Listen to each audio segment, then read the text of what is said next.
Tomara aqui a conversa então com o Rogério Dutra dos Santos. Rogério, você me escuta? A conexão estabilizou?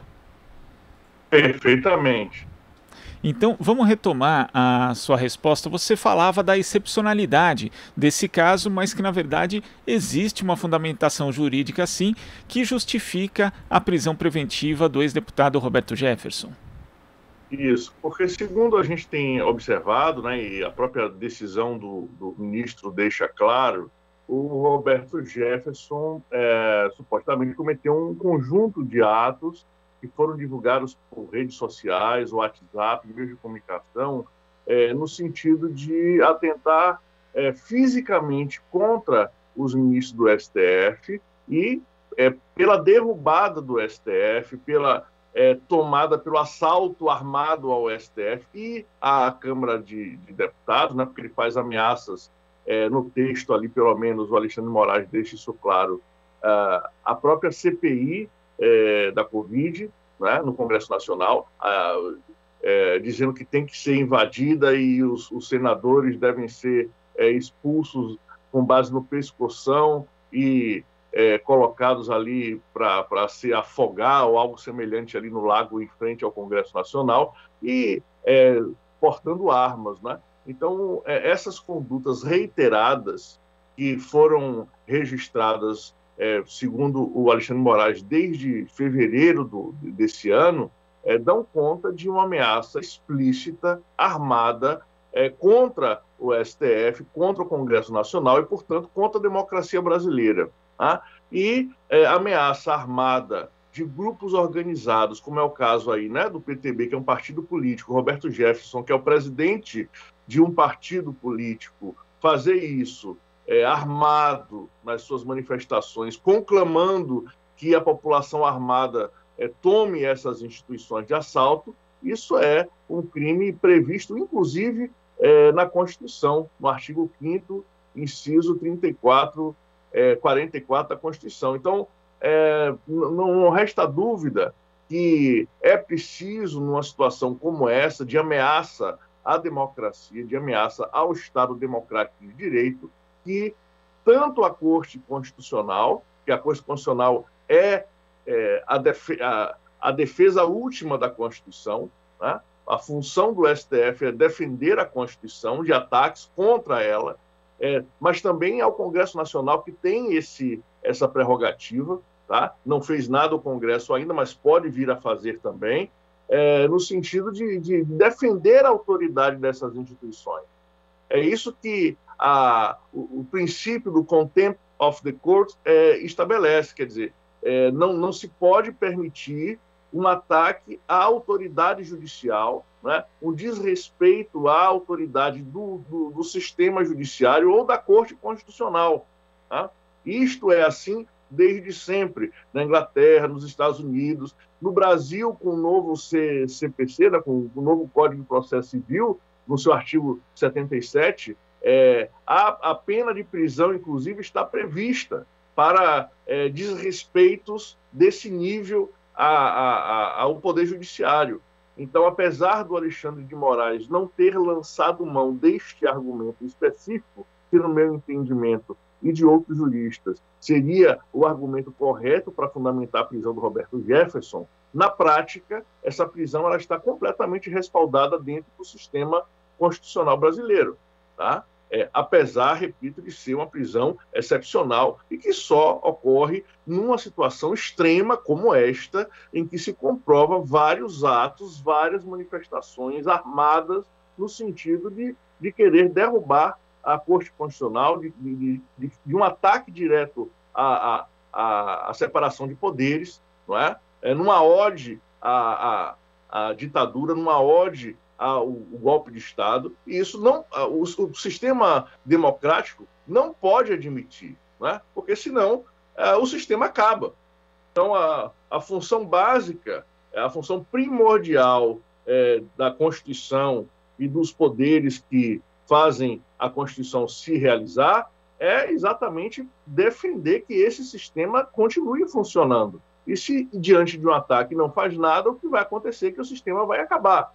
Então, neste caso específico, eu acredito que a decisão do ministro Alexandre de Moraes foi corretíssima, né? Tardou, inclusive, deveria ter sido tomado com certa antecedência e deve se repetir caso outras personagens da política resolvam continuar atacando as instituições. Isso não pode ser admitido. Tá? Nós estamos numa situação de extrema instabilidade política. Esses ataques ao STF e ao Congresso Nacional têm se multiplicado. Tá? A gente percebe nas redes de WhatsApp movimentações, né, de extremistas insuflando os cidadãos em relação a esse tipo de movimentação, e isso deve ser não só repudiado, mas deve ser combatido diretamente pelos poderes da República. Nenhuma dúvida disso. E quando você cita outras personalidades que fazem o mesmo que Roberto Jefferson fez, nós tivemos nesse final de semana circulando áudios, inclusive do cantor Sérgio Reis, que já foi deputado federal, afirmando ali que havia uma organização de manifestação de caminhoneiros. Depois líderes dos caminhoneiros negaram que houvesse manifestação marcada a favor de Jair Bolsonaro. E entre outras coisas ele disse o seguinte: se em 30 dias eles não tirarem aqueles caras ministros do STF, nós vamos invadir, quebrar tudo, tirar os caras na marra. Quer dizer, existe ali um conteúdo muito forte também de apelo à violência na mensagem que foi veiculada pelo artista. Você também não enxerga nisso, Rogério, uma tentativa de forçar a barra? Ou seja, eles estão na prática testando os limites das instituições para, em caso, por exemplo, de prisão, se apresentarem como supostos mártires da causa bolsonarista? Olha, Glauco, eu acredito que sim, né? E é importante frisar aqui uma distinção entre a liberdade de expressão, que é garantida pela Constituição, a liberdade crítica, né? Que nós fazemos constantemente, inclusive em relação ao STF, em relação ao Congresso. Agora, uma coisa é liberdade de expressão, para você fazer uma crítica construtiva, mas que não seja a de pregar a destruição da instituição. Tá? Ninguém aqui prega a invasão do STF, a invasão do Congresso Nacional, porque isso não está protegido pelo direito à liberdade de expressão. Tá? O direito à livre expressão, ele não é infinito.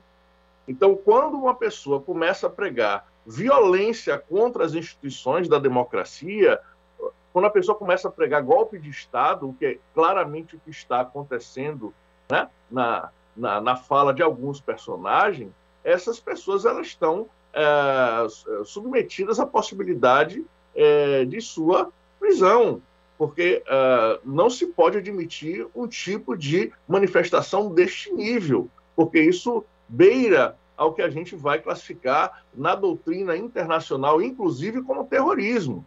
Tá? Ou seja, pregar a derrubada armada do Supremo Tribunal Federal, pregar a expulsão de deputados, senadores com armas invadindo o Congresso Nacional, como aconteceu, né, quando o Donald Trump não foi reeleito, insuflou diretamente alguns dos seus correligionários para invadir o Congresso. Então, isso não pode ser admitido em nenhuma democracia do mundo, e não é.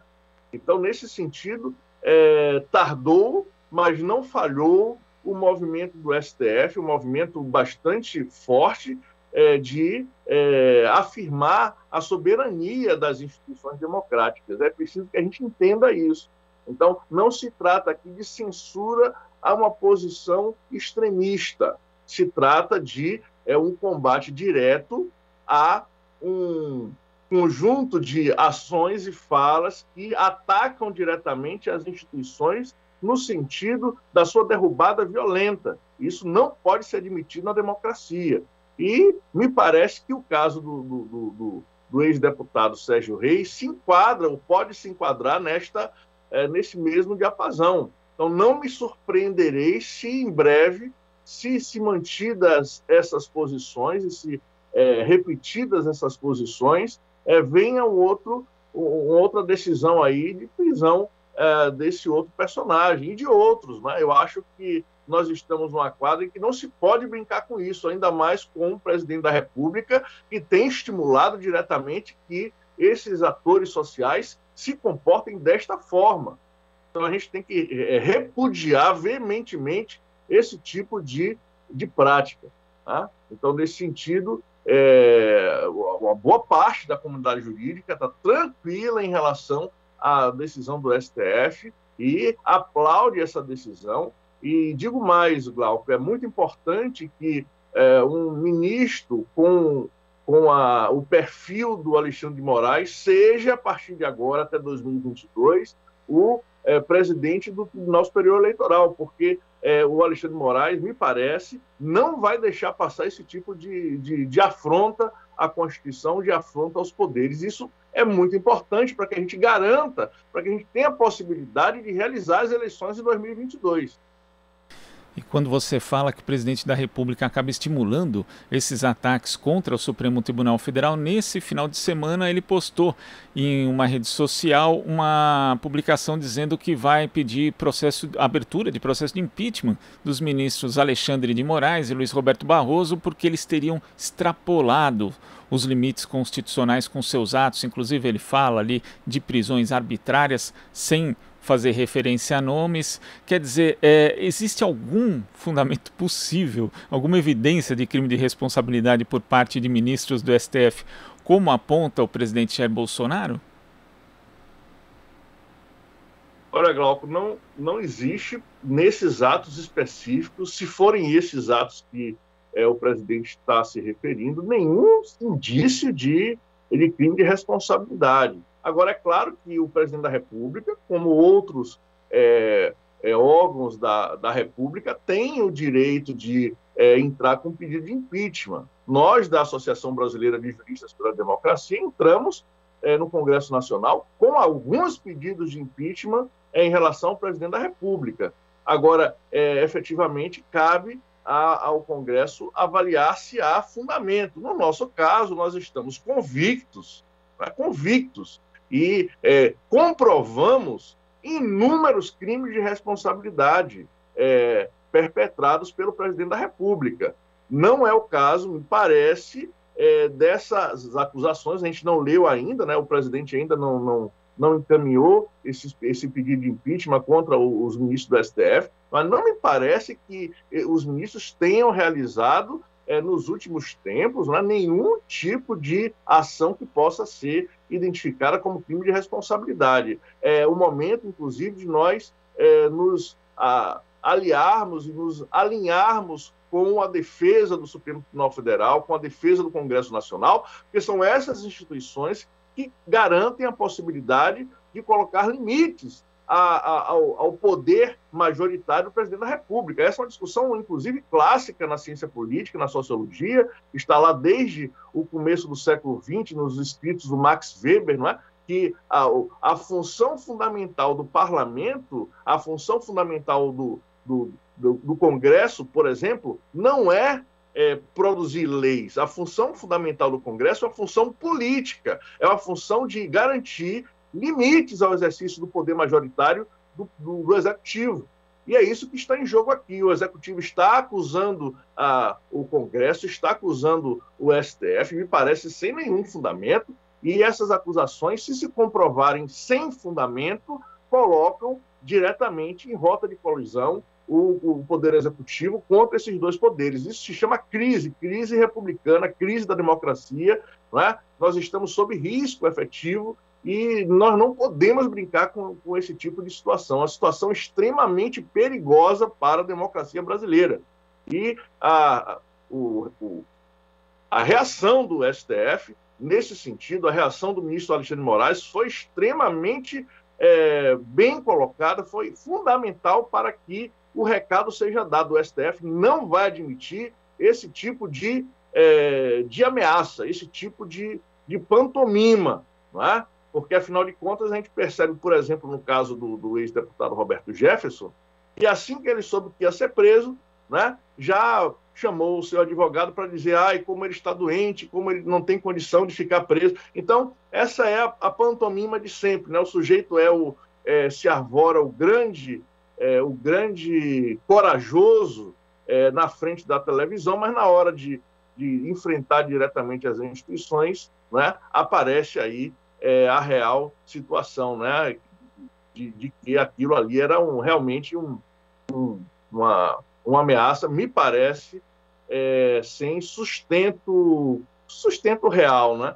Então, é possível que essa decisão do Alexandre de Moraes seja mantida no sentido de reconhecer o perigo que é esse discurso de ódio, esse discurso de realização de violência contra as instituições. É claro que o Roberto Jefferson pode continuar respondendo a esse processo, esse inquérito em prisão domiciliar, não vejo problema em relação a isso, desde que, como diz a decisão do Alexandre de Moraes, sejam afastadas aí as redes sociais, né, da manipulação pelo cidadão aí, e a vida que segue, né? Mas nós devemos manter essa atenção, e eu acho que o STF entendeu o seu papel, entendeu a gravidade do momento e se posicionou corretamente em relação a isso. Rogério, queria agradecer a sua participação aqui no Jornal Brasil Atual e até a próxima. Até, Glauco. Um abraço. Abraço. Conversamos aqui com o professor da Faculdade de Direito da Universidade Federal Fluminense, integrante da Associação Brasileira de Juristas pela Democracia, a BJD, Rogério Dutra dos Santos. Aqui você ouve as notícias que os outros não dão. Jornal Brasil Atual.